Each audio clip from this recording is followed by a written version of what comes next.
If you want an easy to follow chicken teriyaki recipe that's off the charts, sit tight, I've got one coming right up.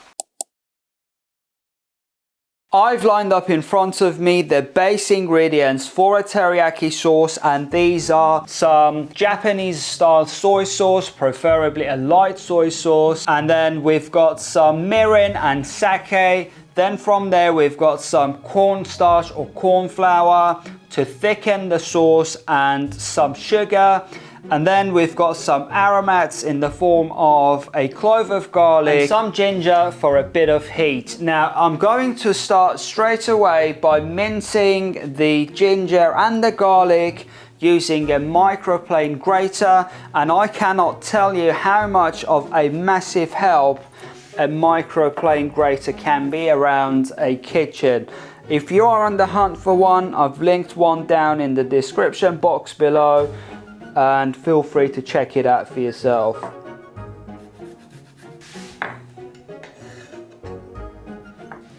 And then onto the garlic.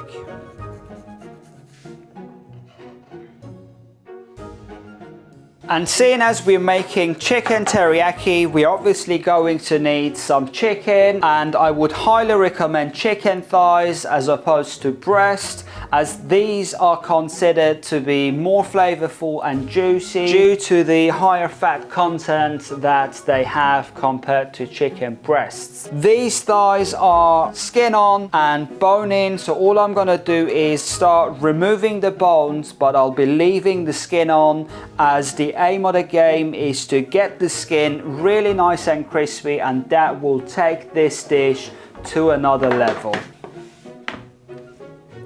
So all I'm doing simply is removing any excess skin, and then I'll just find a bone that runs along here inside the thigh, and I'll just make an incision and then simply run my knife along the bone, trying to get as much of that meat off the bone. Just a quick wash of hands. And now with the bones removed, I like to get the thighs seasoned with some salt and pepper. Next, I'm just gonna get this pan on a medium heat, and I'll be adding just a tiny bit of oil, and literally just a tiny drizzle, and let the cold pan come up to heat with the chicken in skin side down to start rendering out the fat in those chicken skins. So after about 4 or 5 minutes, that skin's now gone really nice and crispy, and I've got a nice golden color on those skins. And now I'm just gonna let this cook through on the flip side for a few more minutes. So this chicken is now fully cooked through, and I can start removing it from the pan and let them rest for a few minutes, and we can then start making the teriyaki sauce. Now we've got all of that beautiful fat from the chicken skins. Now we can go in with the minced garlic and ginger and just let them bloom for about a minute, not much longer, because we don't want to burn the garlic. Then in we go with the light soy sauce, sake and mirin, and then we can get that brown sugar in as well. And that sugar not only sweetens the sauce, but it also helps thicken it as well, and that's double duty, which is what I love. Now you can obviously adjust the amount of sugar that you use in your sauce, or even replace it with honey, which works great too. And now to make this sauce even thicker and into a lovely glaze, I'm going to make use of the corn flour or the cornstarch, and I'll be making a slurry, and all it is just 1 tablespoon of corn flour and a couple of tablespoons of hot water, mixed until that flour is fully dissolved, and essentially that ratio is 2 to 1.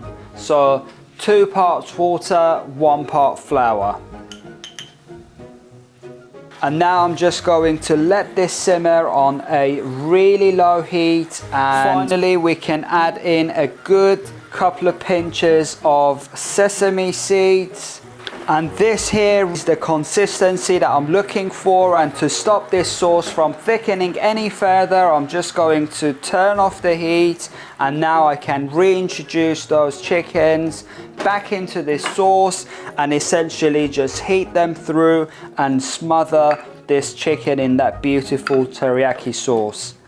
We've got a beautiful crispy skin and a lovely and glossy teriyaki sauce, and we are now ready to plate. And I'll be serving that beautiful chicken teriyaki over some steamed rice, and I've sliced the thighs to make it even more elegant while making it easier to serve and eat.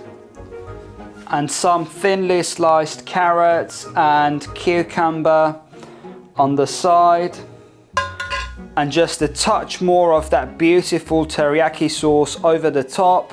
Some thinly sliced spring onions for a touch of herby freshness. And now is the time that I selflessly sacrifice myself for that all-important quality control. Now this recipe is a family favorite in my household, and it always goes down like a treat.